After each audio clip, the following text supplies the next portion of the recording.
నమస్కారము. మన గ్రామ కథలు ఛానల్కి స్వాగతం.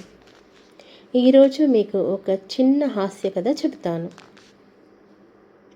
తెలివైన కోడి. ఒక గ్రామంలో రాము అనే రైతు ఉండేవాడు. అతనికి ఒక తెలివైన కోడి ఉండేది.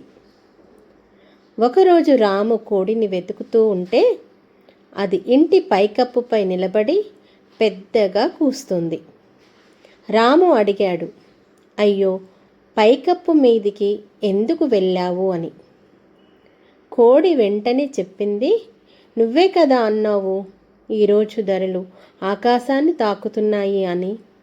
నేను కూడా గుడ్డు ధర ఎంత ఉందో చూడడానికి వచ్చాను. రాము నవ్వుకుంటూ, నీ తెలివి ముందర నేను ఓడిపోయాను అన్నాడు. ఈ కథ వలన మనకు తెలిసిన నీతి ఏమిటంటే, సమయానికి చెప్పిన చమత్కారము అందరినీ నవ్విస్తుందని తెలుసుకోవచ్చు. ఈ చిన్ని కథ మీకు నచ్చినట్టయితే please like, share and subscribe.